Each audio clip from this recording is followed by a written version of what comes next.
Добре дојдовте назад, ја стартуваме редовната петочка рубрика Адвокат на граѓаните. Телефонските линии се отворени и имате можност да ги поставите вашите правни проблеми, правни прашања, правни дилеми на адвокатот на граѓаните, кој денеска е Владимир Бангиевски. Му посакуваме добро утро секое утро. Добро утро, Андреј, добро утро до сите гледачи на утринската програма. Добро утро до сите вас во студиото на Алфа телевизија. Повторно ми е задоволство што можам да гостувам во вашата утринска емисија и да одговорам на прашањата на граѓаните во врска со нивните правни проблеми или дилеми. Така, ви благодариме и ние за континуираната соработка што ја имате со нас, со Алфа телевизија. Да им најавиме само на граѓаните, уште еднаш повторувам дека телефонските линии се отворени, а во меѓувреме, како увертира, додека ги чекаме телефонските повици и пишувањата, нели, поставувањето на прашањата онлайн, подготвивме една интересна тема која е актуелна периодов. Се зборува за отказ од деловни причини, но ќе мораме малку да ја ставиме на пауза бидејќи го имаме првиот гледач. Добро ви утро секој утро. Повелете. Можда малце ќе отступиме од темата, меѓутоа подолго барам, па сега би замолил за една информација. Имено направиме трансформација на нива, во која трансформација добиме 3 плаца, другото е улици. Меѓутоа, минатата година, улиците на кои што се водиме ние како користици, се префрлија на Република Македонија како собственост. Од кои причини и не знаеме и како ми е тоа да го регулираме, бидејќи нивата како целина беше наша собственост. Благодарам многу. Ви благодарам. Дали го слушнавте прашањето? Да, делумно го слушнав прашањето во рете. Значи се работи за трансформација на собственичкото право, односно се работи за приватизација на недвижност од поранешен или актуелен носител на правото на трајно користење на земјиште во државна собственост. Основен услов за трансформација, односно за приватизација, односно поминување на собственоста од име на Република Македонија на име на физичко или правно лице е да се биде поранешен или актуелен носител на правото на трајно користење на земјиштето. Тоа право е во процес веќе подолго време на трансформација кај нас. Ние имаме и посебен закон за приватизација, популарно наречен, со кој што граѓаните веќе подолго време можат да направат приватизација, односно да помине собственоста од името на Република Македонија на името на новиот собственик на правото на собственост, односно физичкото или правното лице. Ќе повторам уште еднаш, значи основен услов е да се биде носител на правото на трајно користење, кој што порано по поранешниот систем постоеше, а кој што кај нас е во постапка на трансформација. Сега, управниот орган, согласно документацијата која што граѓанинот треба да ја достави со барањето за приватизација, е да има имотен лист, евентуално потреба од геодетски елаборат, да го докаже правото, односно да биде носител на правото на трајно користење и така натака, се значи согласно законот за трансформација. На база на тоа управниот орган носи решение за приватизација, односно поминува правото на трајно користење во право на собственост, се брише како собственик Република Македонија и се упишува новиот собственик, односно физичкото и правно лице кое што поднело барање за приватизација. Значи има излез од ситуацијата. Тоа е добро за гледачот да знае. Апсолутно да. Така. Во ред, додека го чекаме вториот гледач, да отвориме малку оваа тема што ја најавив претходно. Повторно имаме гледач. Да, бидејќи уште сме во вонредна состојба и оваа вонредна состојба предизвика и ефекти во економијата, како и кај граѓаните. Актуелно е тоа што се намалува обемот на работа кај правните субјекти, односно кај трговските друштва, и тие на некој начин се принудени да заради економски причини, но понекогаш и заради организациони, технолошки, структурни причини да го намалат бројот на вработени. Тоа намалување на бројот на вработени секако дека предизвикува определени последици. Што значи дека работодавачот, доколку сака да го намали бројот на вработени кај себе, тогаш ќе мора да ги почитува правилата кои што постојат во законот за работни односи, кои што се однесуваат на отказот на работа од деловни причини. Веднаш да напоменам дека имаме две ситуации кои што законот за работни односи ги предвидува. Тоа е едната ситуација кога постои колективно отпуштање од деловни причини. И тоа е мерка која што погодува поголем број во законот определени вработувања, односно погодува поголем број на вработени лица. И втората ситуација е кога имаме поединечно отпуштање од деловни причини. Се извинувам, ќе ги образложиме понатаму, имаме гледач на линија. Добро утро, секој утро кому? Да. Добро утро, гледач. Добро ви утро, повелете. Ало, Да, се слушаме, повелете. во програма сум. Да. Поздрав до телевизија Алфа, поздрав до адвокатот. Поздрав и до вас. Прошлиот петок поставив едно прашање, не го разбрав добро адвокатот, ако сака да ни одговори. Повелете, поставете го. Јас сум вработен, имам сопруга и 3 малолетни деца. Сопругата не работи, јас имам месечен приход од 20.000 денари. За трето дете зимаме надокнада што ја дава Републиката. Сега за дечки додаток. Дали таа надокнада за трето дете влегува во просекот за дечки додаток? Или 20.000 се дели таму на 5 члена, дали таа надокнада колку 7-8.000 влегува во просек за дечки додаток? Во ред, го слушнате прашањето? Не, значи веднаш ќе одговорам. Значи му благодарам на гледачот што се јави и што го постави прашањето. Значи детскиот додаток е надомест кој што се добива врз основа на строго определени правила, односно услови. Така што тој во никој случај не може да влијае на стажот кој што го има гледачот, односно вработениот. Значи само да објаснам правата пред фондот за пензиско и инвалидско осигурување се остваруваат. Конкретно правото на инвалиднина, односно инвалидска пензија се остварува во зависност од должината на работниот стаж доколку се работи за повреда на работа или до доаѓање или при заминување од работното место. Меѓутоа детскиот додаток конкретно не гледам на кој начин би влијал, односно висината би влијаела на должината на работниот стаж. Така. Во ред, се надевам дека сте задоволни од одговорот, дека свативте. Да го продолжиме ние разговорот за стигнавме до два дела. Значи за вториот начин на отпуштање од деловни индивидуален, причини, да. Рековме дека првиот е колективното отпуштање, кога се отпуштаат поголем број на вработени, и најчест случај кај нас е кога имаме индивидуално отпуштање, односно поединечно отпуштање од деловни причини.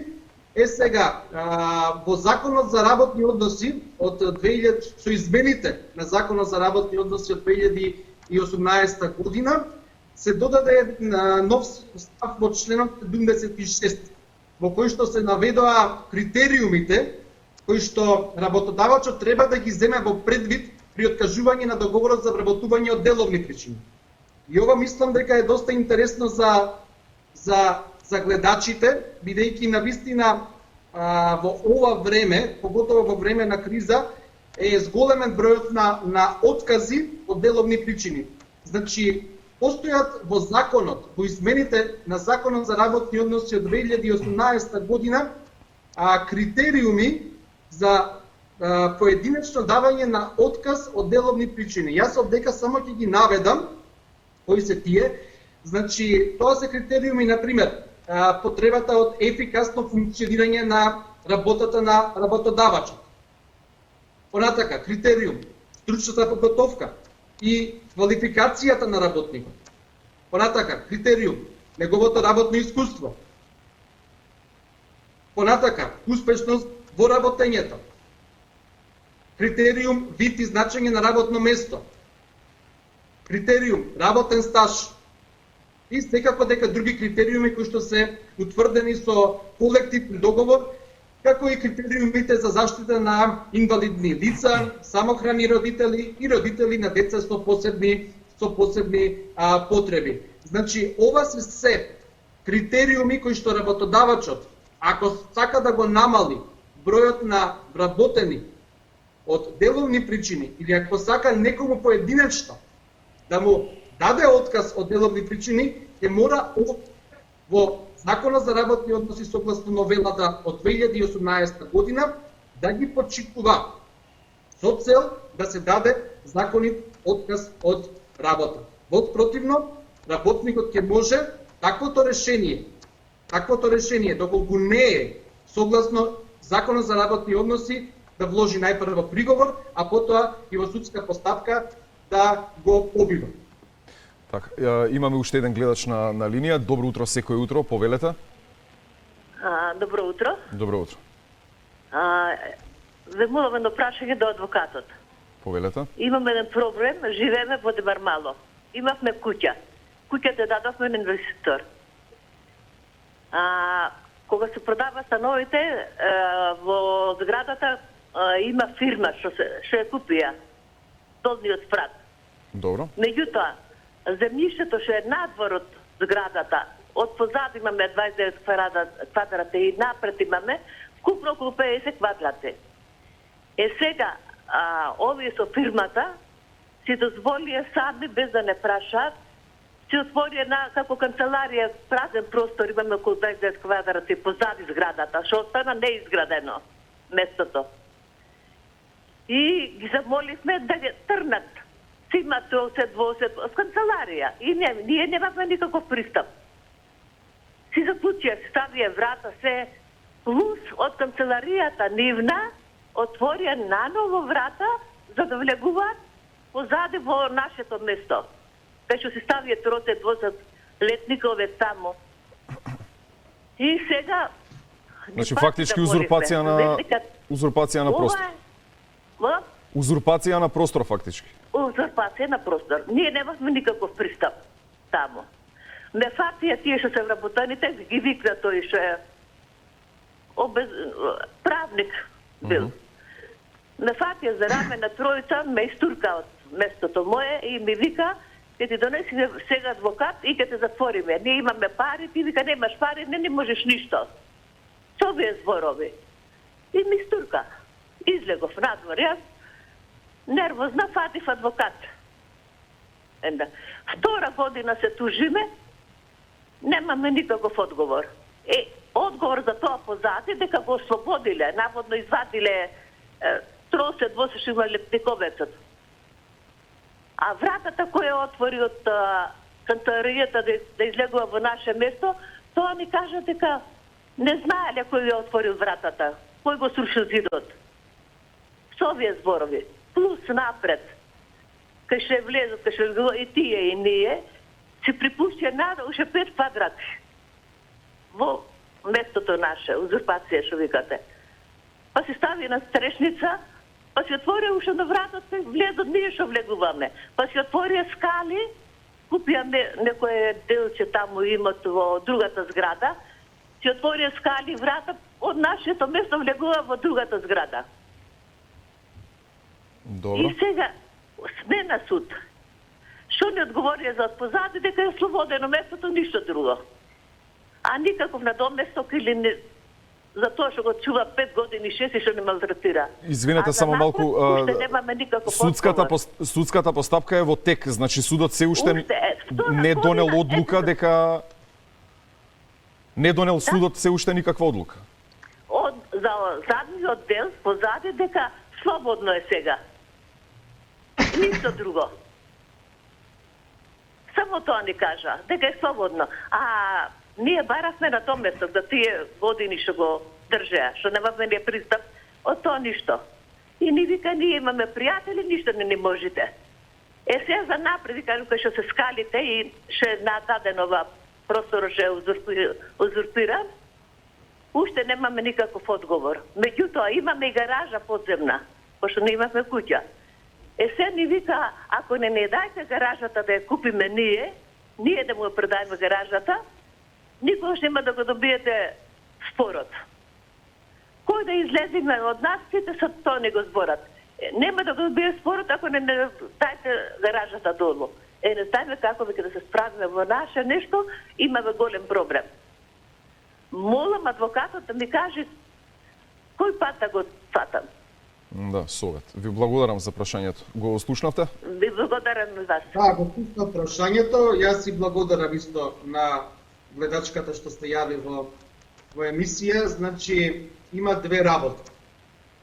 Прво слушнав дека има адвокат и согласно адвокатската етика, јас не би можел мимо незиниот адвокат да било што направам во смисла на правна помош, бидејќи верувам дека колегата или колешката адвокат најдобро што може ги застапува правните интереси на гледачката.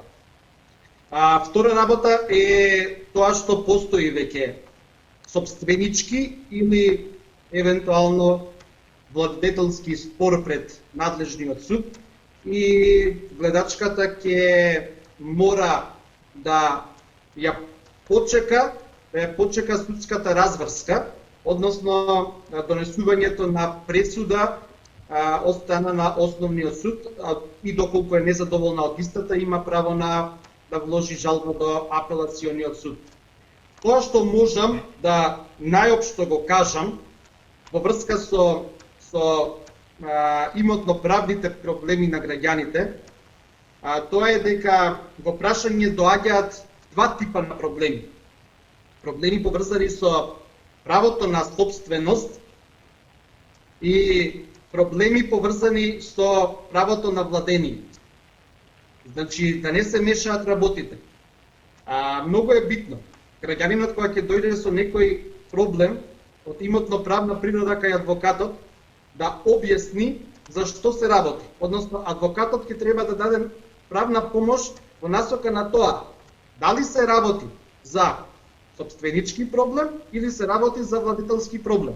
Во зависност од тоа за каков проблем се работи, за сопственички или за владетелски, се поднесуваат и соодветни тужби, кои што се нарекуваат во правото сопственички тужби или пак владетелски тужби. Колку што јас слушнав од самата гледачка, се разбира без да ја видам документацијата, кај неа се работи за смеќавање во владение. И предпоставувам дека незиниот правен застапник, односно адвокат, поднел тужба за смеќавање во владение. Или пак, доколку се работело по проценка на незиниот адвокат за собственички проблем, тогаш поднел предпоставувам тужба за одземана собственост или слични тужби кои што законот за собственост и други стварни права ги предвидува. Јас само уште еднаш ќе кажам дека верувам дека на најдобар можен начин незиниот адвокат и дал правен совет и на најдобар можен начин ја застапува пред надлежниот суд во врска со незиниот имотно-правен проблем. Така. Имаме и уште еден гледач на линија. Добро ви утро секој утро, повелете. Ало. Да, повелете. Проблемите има колку сакаш на граѓани. Нема дека се жалат. Или да се пожалат, нема ништо да се исполнат витувањата. Ево сега да земе фабриката исто, комбинатот 9000, по завода ги лажале дека сите се по завода, човете по себе. Потпишале се по интегрални работници, кажали подпишувале се дека по завода кај завода одат да питуваат, нема ништо под заводот. Не е договорено. Се извинувам, малку само по-споро. Беззаконие владее. Во ред, само да го избистриме проблемот. Значи, од некаков комбинат... Комбинатот ето од Тетакс. 9000, сите на улица. И лажали под заводот. Ни под завод, ни неко попрема да добијат ништо. Така се избркана драва. За да протестират под заводот.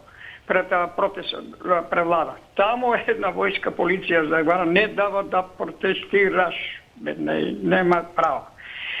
И така да речем беззаконие владее. И новинарите кои сакат нешто да смесат за граѓаните некое незадоволство и на нив исто се заканува и на нив се под притисок не сме да се изјесе пред владата. Значи владее така. Колку фирми, колку се останаа без работа, и земјоделските задруги исто се уништија и колку оште режимот е појак и по-беззаконие владее. Да се држиме конкретно до вашиот правен проблем. Кој е вашиот правен проблем? И ние беме у фабрики тука ги не поштија сите така без ништо се напуштени, без опрема и нема каде се пожалат. И ни ги земаја фирмите пошто зашто. А се ова владење по новој режим по још по-висок степен на режим, а на граѓаните само сиромаштво и бедотија. Се и битува, добро, ништо нема за нив. Живот. Пријатно. Само живот за владата. Во ред. Значи вака, за сите гледачи, ова е рубрика за конкретни правни проблеми. Значи, ако имате конкретен правен проблем, ќе се јавите и ќе го кажете. Останатото размислување за темите кои ги поставуваме или за тема за која можеби вие сакате да зборувате, а е поврзана со темите кои ги поставуваме, имаме простор во текот на целата емисија за тоа. Ве молам да се придржуваме тука за конкретни правни проблеми, бидејќи луѓе на вистина ги имаат, да не им одзимаме од нивното време. Вака, Андреј, јас ќе се надоврзам бидејќи не беше прашањето поставено конкретно, туку повеќе беше коментар даден. Од тоа што слушнав, се работи за она што го зборувавме пред малку, односно за колективно отпуштање на работници од работа од деловни причини. И во насока на тоа да сепак помогнеме на граѓаните, па еве и јавувањето да има некаква цел, јас ќе му кажам, ќе му одговорам на граѓанинот дека тој има определени права по закон за работни односи.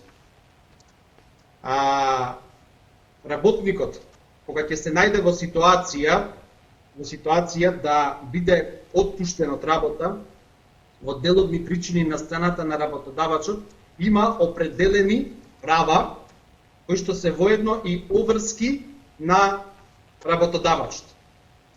И согласно законот за работни односи, јас ќе ги набројам тие права кои што ги има работникот кога ќе се најде пред отказ од деловни причини или популарно наречениот технолошки вишок, иако тоа не е соодветниот термин.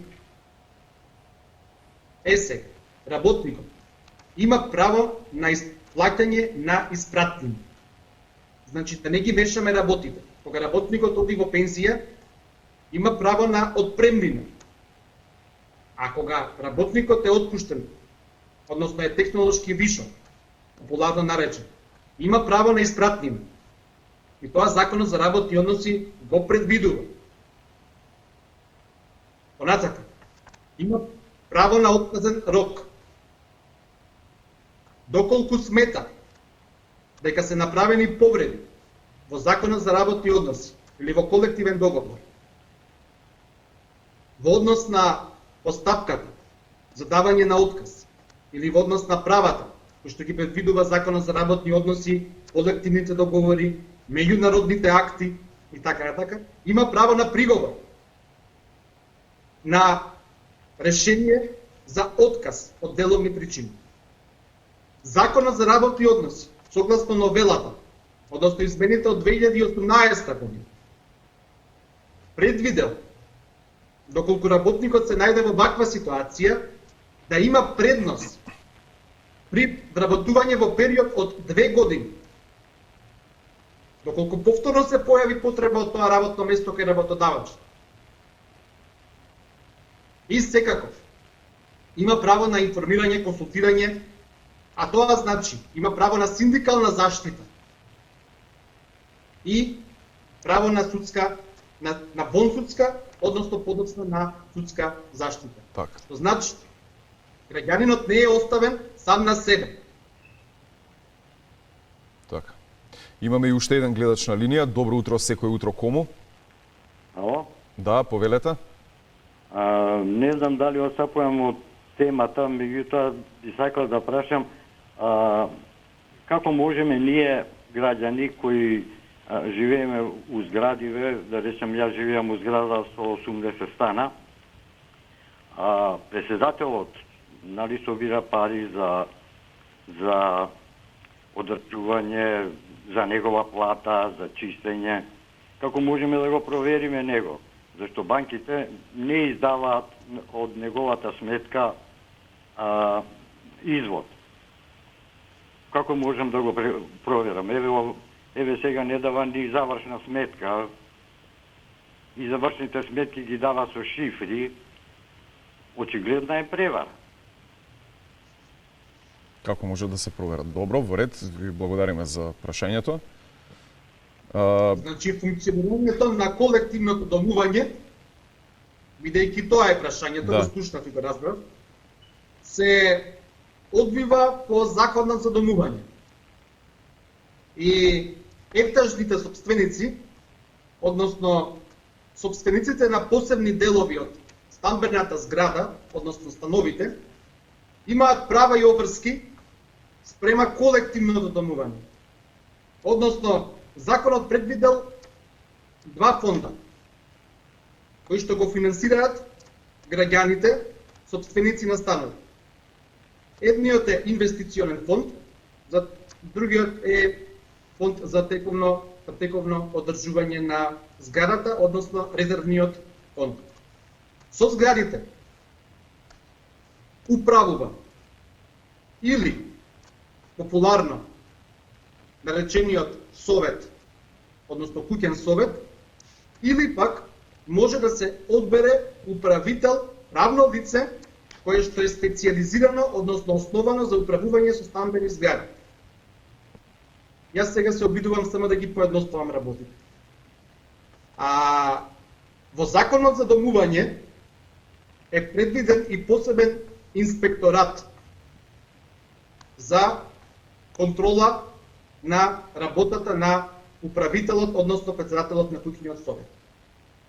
Во никој случај не може никој да злоупотребува туги парични средства. Значи граѓанинот може да поднесе представка, односно пријава до соодветниот инспекторат за домување, но може и пред други надлежни државни органи да го провери работењето на оној кој што ги собира парите. Односно, дали парите од двата фонда се собираат и одат за вистинските намени, или пак некој на некој начин ги злоупотребува тие пари. Секако дека постојат финансиски институции, управа за јавни приходи, како што кажав, постои инспекторат посебен, кој што може да го провери работењето на председателот на куќниот совет или пак доколку имаат управител назначено на управител, односно управител на стамбени згради.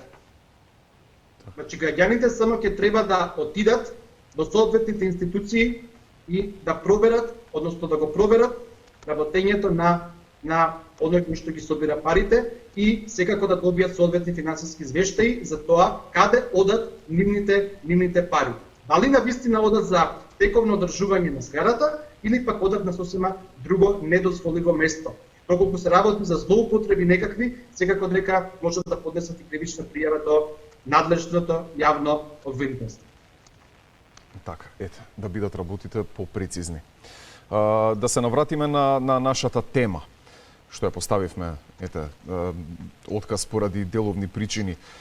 Неколку пати споменавте дека, ете, конкретно тоа е, новините се донесени во 2018 година. Чисто да прецизираме за гледачите. Значи, дали тоа може да важи ретроградно, односно за, ете, работи што се случувале пред 2018 или од 2018 па наваму? Значи, принцип во правото е дека ни еден закон, Така.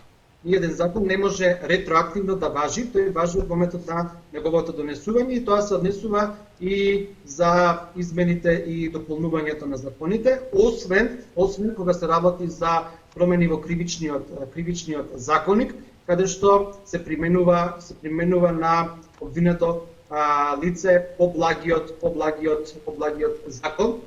Тоа што е интересно за граѓаните, што барем лично сметам дека за граѓаните интересно, е самата испратнина која што во Законот за работни односи е предвидена, бидејќи граѓанинот најчесто и се интересира за тоа што може да добие кога веќе ситуацијата е таква каква што е. Значи, Законот за работни односи предвидува дека во случај на откажување на договорот за вработување од деловни причини, работодавачот е должен да му исплати на работникот паричен надомест на име испратнина. И таа испратнина, а кажавме дека испратнина е различна од отпремнина, таа испратнина, износот на таа испратнина зависи од должината на работниот стаж. Сега, доколку работникот работел до 5 години поминати во работен однос, има право на испратнина во износ од една нето плата. Нето плата е различна од бруто плата, затоа што бруто плата е плата која што ги вклучува сите оние дополнителни давачки за кои што има обврска Пензиско, здравствено, така натаму, да. А нето плата значи чисто онаа плата која што работникот ја добива на крајот, кога ќе бидат платени сите други давачки за социјално осигурување, персонален данок и така натака и така натака. Значи до 5 години, доколку се поминати во работен однос, има право на една нето плата. Од 5 до 10 години, значи законот прави градација, поминати во работен однос има право на 2,5 нето плати. Од 5 до 15, 3,5, од 15 до 20 години 4,5, од 20 до 25 години поминати има право на 6 нето плати и веќе ако е над 25 години поминати во работен однос има право на 7 нето плати. Значи заштита посебно се прави согласно Законот за работни односи на оние работници кои што имаат подол работен стаж, бидејќи подолгиот работен стаж значи и повеќе старосни години и помали шанси за барање на ново вработување. На овој начин законодавецот се обидел на некој начин да го компензира тоа што како хендикеп постои кај работникот. Бидејќи знаете, со поминување на определени години, старосни години, шансите за промена на работно место, за ново вработување се намалува. Така. Секако дека оној кој што има до 5 години поминати во работен однос се претпоставува дека е и помлад, има поголеми шанси и за преквалификација, доквалификација и кај него се поаѓа од една нето плата. Меѓутоа оној кој што веќе поминал во со работен стаж од над 25 години, претпоставка е дека тој веќе има и определени години на старост и кај него таа мобилност, односно таа промена на работното место оди многу потешко. Да, инаку доста од граѓаните конкретно убаво е што напоменавме дека постојат механизми за правна заштита на работниците, бидејќи особено оваа пандемија ни покажа дека ете колку се кревки работните места и потребите од работници, особено во некои дејности како услужната и така натаму. каде не би одскокнувале од вистината ако кажеме дека работничките права се не секогаш заштитени. Може би самата грешка лежи во синдикалните организации, односно начинот на нивното функционирање. Сепак убаво е да знаат граѓаните дека постои заштита, дека постои начин да се заштитат. Ете тој закон донесен во 2018. Дека покрај другото постојат и синдикални организации кои што ги штитат работничките права и кои што даваат определени бенефиции на работниците, како што е финансирање на работниот спор за оној граѓанин кој што навистина ќе се најде во таква една неповолна ситуација. Ситуација на отказ, на немање на работа. Немањето на работа значи немањето на приход. Секако дека да не го заборавиме трудовиот инспекторат, каде што граѓанинот и со анонимна представка може да се обрати и да укаже на определени неправилности, односно кршењето на работничките права.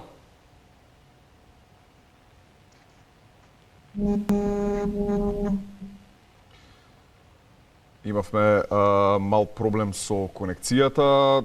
Заклучокот, ако може уште еднаш само да го повториме и да го вклучиме и следниот гледач. Значи, јас ќе повторам уште еднаш, значи работникот има право на синдикална заштита, односно заштита од синдикатот, Така. и покрај другото има право и на представка до трудовиот инспекторат, доколку смета дека определени негови права од работен однос се прекршени. Така. Ајде, велиме добро утро секој утро за нашиот следен гледач. Ало. Да, повелете. Јас сум во програма. Да, вие сте. Поздрав до емисијата и почитаниот адвокат. Сакам да поставам Поздрав и до вас. прашање во врска со приватизација на градежни земјишта и нивниот упис во Агенцијата за катастар на недвижности. Значи, станува збор за следното. Недвижен имот на кој корисник бил собственик, односно корисник бил во поранешната 39-та година регистрирано лице, кое лице починува пред донесување на законот за национализација на граденото земјиште во 59-та година. Неговите законски наследници, неговите синови, прават оставинска постапка во 61-та година во врска со неговиот целокупен имот. Во 70-та година наводно е пронајдена нова катастарска парцела, која парцела, значи, станува предмет, значи, на ова прашање, на која парцела лицето било корисник и тие прават по оставинска постапка во 70-та година за таа парцела. Нивните синови на тие синови, односно внуците на поранешниот собственик, кој бил корисник за истата парцела, прават оставинска постапка во 2000 година, поведуваат и во 2002 година добиваат оставинско решение за истата парцела. Значи, ние како собственици, односно корисници, која парцела ја користиме од 80-та година, која нивните правни претходници на внуците имаат продадено. Значи, тоа е општо познат факт. И имаме изградено семејни куќи и помошни објекти, кои сега согласно законот за утврдување правен статус на бесправни објекти се легализирани објекти. Меѓутоа, пошто земјишето до 2003 година било на Република Македонија, меѓутим, оставинската постапка внуците ја воделе во 2000 година и во 2002 година се здобиле со решение за недвижен имот. Имаме документација со која располагаме дека земјиштето од 2003 е за Република Македонија и постапката пред управните органи е извршена спротивно сите законски одредби. Имаме водено судска постапка за утврдување право на собственост во која туџбеното барање ни е одбиено како неосновано. Имаме поведено управни постапки, меѓутоа, согласно законските одредби, пошто не постои земјиште на Република Македонија, односно постои спорно право на користење и спорно право на, како се викаше тоа правно, значи не можам да се сетам сега, земјишето го владееме ние, меѓутоа во Агенцијата за катастар се запишани внуците како собственици во идеални делови. Истите собственици, сега наводно собственици, вршат купопродажби, договори со лица кои сакаат да се здобијат со имот. Тоа се синови на собствениците, односно на корисниците, кои сакаат да им го одземат имотот на своите родители спротивно сите законски одредби. Добро. Значи, прашањето следува. Кои се нашите правни правци кои ние треба да ги заземеме за да дојдеме до собственост на нашиот недвижен имот, кој го користиме од 80-та година, имаме изградено семејни објекти, Во ред, живееме толку ни дозволува времето да му дозволиме и на адвокатот да одговори накратко. Значи, колку што слушнав, се работи за проблем на така наречени сокриени наследници. Веројатно, законските наследници, односно неговите внуци, воделе оставинска постапка и во таа оставинска постапка не ги пријавиле сите оние наследници кои што претендираат Така. на законско право на наследување. Во таква ситуација, почитувајќи ги законските рокови, граѓаните имаат право со тужба пред надлежниот основен суд, граѓански суд, да поведат постапка за утврдување на своето право на собственост Така. над недвижниот и подвижниот имот кој што би требало да го добијат во оставинската постапка и кој што би го добиле доколку би биле пријавени, односно доколку би учествувале во неја. Така. Тоа е едниот аспект. Вториот аспект е управната постапка. Значи, прашањето е дали управниот орган, кога го донел решението за приватизација, постапил согласно законските правила.